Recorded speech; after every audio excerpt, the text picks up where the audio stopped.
ABC Crew discusses what we think is missing from Chapter 2, Season 2. Let's get straight into it.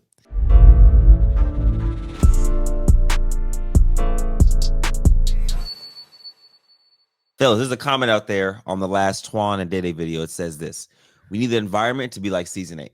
I see guys sitting on the side on their phones and disengage. The environment just feels a bit dead at times. Guys aren't as hungry or as passionate. Also, how is it that in Season 8 guys were hungrier playing for 500? They're playing for 5K now, and guys don't look like they want it. Fellas? I want you to tee off. You want me to tee off? You played in Season 8 for 500, so tee off. I just think the difference between Season 8 and this season is that Scotty made the matchups.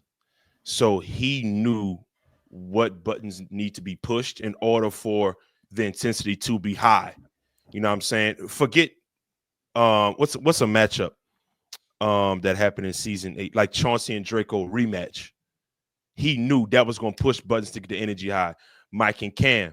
He knew that could be a potential rivalry based on Cam's energy and Mike's approach to the game. It's just, I think Scotty should just go back to game planning the matchups that he wants to see if guys want to agree upon it, and go about it that way. Because to be honest with you, that is the best way to go about it. Because especially if that's their first time matching up, because if it is a great game, fans could potentially vote them in to see a rematch on pay-per-view. Or whoever is playing the best out of those rivalry matchups, we can see another potential rivalry out of the winners. You feel what I'm saying? So I think Scotty, probably just for next season, kind of like Chapter 2, Season 1, where those matchups were handpicked, and you kind of saw the energy be really, really high based on the rivalry between each players. And that also just cuts out all the potential for people. Like if you give the players all the power to create matchups and things like that, that's how we got the ducking situation. You know, we players didn't want to play somebody. It's like, I think if you just give the players the framework of the season, here's your matchup, lock in on this. And I think having the premeditated matchups would cut out another issue that we had, which was the ducking. So you kind of killed two birds with one stone in that you're going to have the energy, you know, kind of what matchups to put together based on what the people want to see. Plus it eliminates kind of the lack of competitive spirit. And I think that carries over into the sideline as well, which is another component of the videos and overall energy in the gym if people aren't engaged to the game that's happening. It's hard too because everybody's grown men, so it's gonna be hard to say, hey, no phones or this, that, and the third, be as engaged, because at the end of the day, they're gonna make their own decision. I think, well, my question to you is, coming into a next season, how many guys do you cap it at? Because I think if you want to pick matchups, they have to be really solid matchups. It can't just be like no fill in, you know. So if you have 24 guys, you're gonna have 12 matchups. Like they're gonna have to do some really good freaking matchups. Or do you lessen that roster, go to like 16, 18, you know, go to 8 to 9 matchups where it's like these are really good matchups in the community everybody's been wanting to see. And then now you get a taste of, say, okay, maybe we can rewatch this on pay-per-view, or there might be another matchup. Say, oh, I like the way he played against him, but I want to see him play. You know what I'm saying? Like, it's stuff like that where if Scotty just handpicks it, I think it, like you guys are saying, it would alleviate all of the pressure of not wanting to lose. Yeah. Which, with more money on the line, I don't know. It's really weird. Yeah. Go ahead, Millie. Go ahead. No, you go, B. I do agree, because Season 8 was 16 players, and it's a lot less distractions. Guys are locked in, bro. Guys are locked into the games. If you add 8 more guys to the equation, a lot of more variables can occur. But another thing, too, is the reason why I think Scotty should pick the matchups. Lance Stevenson didn't know anybody there. You know what I'm saying? So it's not like he knows what's going on in the YouTube community. So I think based on, all right, so boom. Let's say there's 16 guys. Lance drafted 8. Beasley drafted 8. I think Scotty should be more in the conversations about, yo, match this guy up with him. This is going to make a lot of sense. Match this guy with him is going to make a lot of sense. And that way that alleviates a lot of the trying to figure out who's going to play in the last day. You know what I'm saying? But yeah. For sure. Like that reality episode where they were all outside, and it was kind of like everybody was just, the energy was kind of weird. Like everybody was just kind of quiet. It's like somebody make a decision. That's how I felt. I was like, somebody decide something. That when people are pondering for so long, it frustrates me personally. I'm just like, yo, all right, make a decision. Like, oh my God, where are we going to eat? Burger King. I don't know. Sorry, I spazzed out there. But I also think we go back to the old phrase, quality over quantity. So to y'all's point, I think we learned we need to downsize because only 16 guys ended up playing anyway. There was quite a few people that we didn't see as much. So it's like we really were operating with less people anyway because not everybody was participating in everything. Mm-hmm. So it wasn't even like we had the full 24. Yeah. What's the point of having the full 24 if it doesn't feel like it? Yeah. So I think you downsize quality over quantity. I think for the full 24 thing, if you're gonna have 24 guys there has to be some type of contractual thing where it's like you must play in X amount of games, or at least try to be available for X amount of games. Because if you let the coaches pick, the coach may not want to pick a Coda. The coach may not want to pick a beat off, or like guys like that. They might be like, nah, like we rather not just have them. You know what I'm saying? So now they're just there getting the same amount of pay because other guys. I'm not saying that they don't deserve anything like that, but it's just like not fair to them because they want to compete. Like beat off Yeah. was sitting there, so I want to compete. But Mhm. also, if you go back into the just the 16 people roster, 16-man roster. So then do we alleviate or do we just delete the team setting games all together? Or how does that work? Because like if you just do 8 1v1 Ooh. matchups for 16 guys, Yeah. then do you say my question to you is how important do you think the team setting games are Yeah. to the scene? This is why season 8 was so good to me.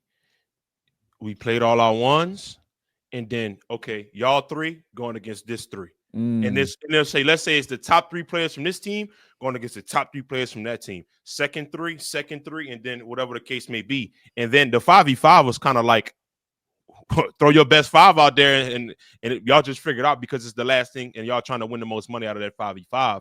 So I think you probably could go 18 players to make 3v3s occur, and then you could kind of switch it up around based on that to make sure everybody plays. That's how I would go about it. I'll probably go 18. If you want to do threes, that way you have 3 sets of teams for each squad, and that way you can see everybody play and match up to where it makes sense instead of having a Coda and Bedos just sit the entire time because their coaches are kind of like, they got Rob out there right now. You don't match up well with him. I can't put you out there. You know what I'm saying? Right. So, That is what I think happened too. yeah. That's exactly what I think happened. Like you kind of gave players, coaches too much authority in that sense. Like you said, Lance doesn't really know what's up. He just knows every game's for 5,000 and I don't want to match this guy up with this guy. Mm-hmm. You know what I'm saying? So I can't just blame them. Is there anything that we're missing here in the season that y'all feel like could have been better that was like a drop from the normal TNC standard? It was just engagement for sure. Well, more people you have, more personalities you deal with, more stuff going on behind the scenes, more stuff going on off the cameras when you're like not filming. It's just a lot more personality to deal with, and it's very tough to kind of just like pack that in. Yeah. But also it's like you get to see new faces and stuff like that. So then it brings me to my next kind of open-ended question is if you bring a quality 16, 18, do you tend to go for the more new faces with a few familiar faces, or just go all familiar with a few new faces? Because that's kind of what Sky did this time. It was a great mix of new and familiar, but if you lessen that roster, less opportunity. And that is another thing. And not trying to toot TNC's horn though, but even with this season, in terms of people didn't like the matchups that much and the energy in the building, it still is a good product. It's not what TNC standards are, and a lot of the aspects are going to be fixed for sure. But with the storylines, Josh and Murph did a crazy job on the reality episodes. Like those kind of tweener things were really good for the season, I think. And just the production overall was just so good to where we had players that like people didn't necessarily enjoy watching some of those games all that much, but still would tune in because of the framework of TNC and the work, I guess, outside of the actual matchups themselves. So we kind of just need to focus on the competitive spirit, the matchups, not letting anybody like stray away from a matchup or anything like that. But I don't want this to be all negative because so many other aspects of TNC were so good this season, and there was a jump in production too. Question for you guys. I saw a comment that said we should do the OGs versus like a newer cast. So I'm talking about like the Hoodie, Kel, Cam, Rob, Isote, Friga, guys like that against maybe a Burke. Give me some more guys that are kind of newer. I like Jay that Horn Last theme year. Jr. idea though. I like that theme. Just Yeah, yeah. like, Mike Harden is yeah. OG. He's an OG, I would say. Would He's been a you would few say? seasons. Yeah, True, yeah. true. He He's been a is few because seasons. Who PNC else? Jay wise. Horn. Jay Horn should come in. Jay Horn Yeah. be a newer guy. Newer guy. Who else is part of that side? Keon did some really good Yeah. things. Yep. Who else, bro? Technically, Malik's a newer guy. Yeah, Malik. Yeah. Technically. Malik's new. Yeah, Yeah. so if we could find ways to have guys that have already been on TNC, but not as much as these OGs, and kind of match them up and try to build new rivalries based on OGs versus newer guys. That way, you kind of have new matchups to where or new rivalries to build upon for potentially a pay-per-view 4, pay-per-view 3, whatever the case may be spot. You know what I'm Yeah. saying? Mhm. Yeah. I think Go ahead. I want to kind of dive into some of these comments based on that original comment. Yeah. Kind of just giving our natural reaction on them. There's one guy that responded to the comment basically saying, keeping it real. Like y'all say, y'all want to compete with the NBA. The reason the NBA is trash is because of that shit. I'm gonna just cuss, fuck it. That shit, games, i.e., matchups we don't care about and want to see. Next season, don't invite these sorry ass players. We want to see big name players. We want to see rivalries. It's a damn sport. We want to see people compete. Like the old NBA, when teams used to hate each other, y'all have the platform and the players that already dislike each other. Give us those matchups. That B. Ellis versus Will hate type matchup. Come on, Scotty. Y'all got something special. This is why season 7 I thought was really, really good. Season 8, season 9 was decent too. But there was more tag team ones. And that's why I think chapter 2, season 1 was pretty good too, because Scotty handpicked them. He understood height, weight, wingspan, all the case may be, and personality to match up a guy with another guy, and it could lead to something. I feel You like know that's what we need to bring from the, and I'll just keep it in the YouTube basketball realm. We need to take that from the park era, the rivalry aspect, and just take the basketball and the framework that we're headed in, because it's obviously evolved in a great way. I love this space way more now. I love this space way more now. But just take that, because a lot of it was organic. You know what I'm saying? We just need that. That's what we're missing. That's what this season was missing. Mm-hmm. That's the nucleus of it, in my opinion. And Everything also, else kind of take care of itself. Another comment says, I agree to the initial comment, basically saying making the build up to the pay-per-view lackluster, in my opinion. Lance got more energy than anyone in the gym. B's telling his team to chill, kind of kill the energy from the jump. It's like playing for the Patriots or some shit. But in season 10, B still had that demeanor for his team, but it was still kind of like, I think there was more energy in that season than chapter 2, season 2. Well, it's just like, it's tough for Bees to work with no energy. So whatever he says is going to come across in a worse way. You know what I'm saying? Whereas like if the energy was high and he's telling you to be stoic, then it's cool. I love that now. He's a coach. He's saying something positive. He's trying to keep his guys tamed, but also super intense. Stoicism is not cool when there's no energy in the gym. Yeah. Right. You know what I mean? So it's just, that's not Bees' fault. I think that's all due to the fact that matchups. I think this all comes down to matchups being predetermined. Yeah. Like when we had the draft, not the draft. When it was season 8, we was all sitting at the couch and we was all like, yeah, when they called out your matchup, and the day before or that night, I gotta play this guy tomorrow. Fire.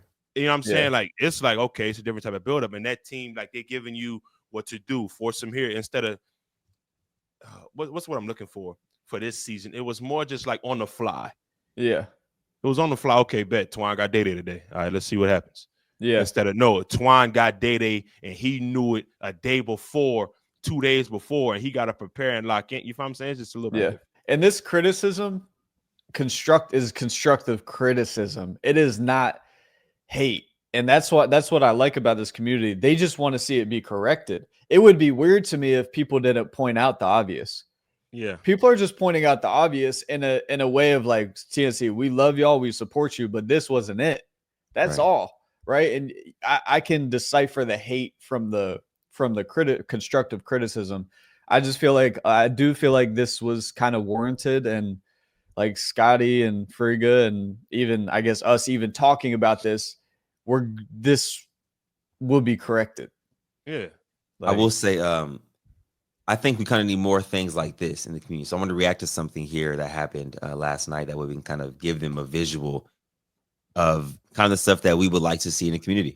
This is the game winner from Day Day versus Twan. Twan is one of Jay Horn's boys, by the way. So there's some friction with Jay Horn and Day Day going back to the reality series, going back to the day 2. So basically, Jay Horn was saying Day Day sweet. But let's just watch this real quick. Up 10. Hang, float, step back. Got it. 8 threes. No more. You better not duck no more, nigga. Don't talk on that shit. You better not do nothing. We got another day. Check out little bro. He is. I'm not about to talk, niggas. I'm not worried about you. I'm not worried about you. Oh, and that is Jay Horn's homeboy. So he just beat his home. So real quickly, I want to say this. Tee off. First of all, how did I become okay? There we go. You kind of can't say I'm going for the top niggas. I'm not worried about you. When you were directly saying Day Day sweet, this and that, like now Day Day's saying like you was talking all that hot shit. You got to check up too now. Like that was your boy who you would basically say who's gonna wash me. Now I wash him, beat him pretty handily, and I'm talking to you now because you're talking to me. And then you say, "Nah, I want the top niggas. We gotta help. We gotta be accountable, Jay Horn." That's not what. I don't know. The energy was different from the day before. I want to say this too, and I agree with you everything you said. So, I think guys now, and maybe this is partially on us for creating rankings. We're just trying to make the space more exciting and more storylines. I mean, the work you've done on your channel has created a lot of storylines, and it just makes the games more exciting. So I don't apologize for anything that we're doing because I think it's added to a lot of matchups in a heavy way. But I think guys are too focused on, I want to go after the top. If your name is not a top 5 or top 10 name, then I don't even want to play you. That's not how this space even like works. You can be the top 5 guy and we still see like he's good and I respect that win a lot, but like he's not in that top 5. Like he's not a top guy just because you beat a top guy. It's a body of work. Just focus on the process, fellas. Just play basketball. We can see, we have eyes. Like we see what's going on. Just play. And at the end of it, if you become a top guy, then great. But you're not going to become a top guy by only trying to play the top guys. There is a process and a body of work. It takes time. You know what I'm saying? Like even looking back at Zay, like just out of respect, we were like, we gotta see him play a little bit more at the beginning. We could see he was a top guy, but it was like he just needs more games. And I do think, not to hone in on Jay Horn here, but just I don't think that's just a Jay Horn mentality. I just think guys need to just focus on playing what's in front of them and then let the rankings fall where they may. Just compete. I agree. Because the thing is, how many YouTube basketball players are there in this space? Y'all think? Give me a guesstimate. In this, like that we know about, or like just that are out there? That are just out there. Over 200. So Day-Day's a top 20 player. Is he not a top guy? Yeah, Day-Day. People kind of slander Day-Day. He can play, bro. Forget all this. Forget rankings. Like you can look at him and be like, Day-Day. We can see Day-Day is good. Go ahead, sir. I'll say quick. I got number love for Jay Horn. We got facts. The contradiction is, you said you want to knock the top guys off. You just lost to Friga, so it's like you played Friga, you lost, and it's like Day is not no slouch. So I don't understand where that was coming from. I think the few possessions that Day got switched on to Jay Horn, he thinks it's sweet, but 1v1 is a total different game because it's just you and him. People are gonna make adjustments. People are gonna figure it out. So it's like Day-Day's not a bad matchup for Jay Horn. Like that'd be something that would be good to watch, especially because of the banter that we're going back and forth with. I said this. I reacted to the video. I said this. Jay Horn can't play nobody else until he play Day-Day. He Jet- damn got to. he shouldn't be able to play nobody else on the next chapter and take place Day Day. Like if he comes back to chapter 2, season 3, and Day Day comes back, they need to be the first matchup of the day. I agree. Like they have to be matched up. Like it's no, you cannot say somebody's sweet and not check up when they beat your mans and point at you and say you're ducking. Yeah, can't. Day Day's not an easy game. It's just crazy to me. When you're in front of Day Day, just when you're in front of Day Day, that's not going to be just an easy win. Right. Just you know what I'm saying. Forget all this other stuff. Day Day can play, and it's not an easy game, despite his history. Despite his history of wins and losses, whatever it is, it's not going to be easy to beat him. No, fellas, do y'all have like a final solution for not the Day Day Jay Horn thing, but just like a final solution for chapter 2, season 3 of what the fans should expect or what TNC should do? Bulletin points, like we said, create matchups. Just have more matchups that are ready to go that people want to see, where there's something there. And I really genuinely think that might take care of a lot of the other things that we're talking about. Yeah. I think the energy will be there at that point. There will be no room for ducking because the matchups are predetermined. And a lot of the frustrations would be subsided from the fact that there's already matchups there. That's the nucleus of the issue. I think everything else works itself out after that, in my opinion. Yeah. I mean, I couldn't say it any better. I would say just put in the contractual agreement when they come to a season that if it's a coach and they ask you to say, hey, we want you to play X, Y, and Z, unless you're not able physically, you must play that matchup. That's my personal opinion. Let us know in the comments what you guys think, man. BLC, what would you say? The Knicks stink.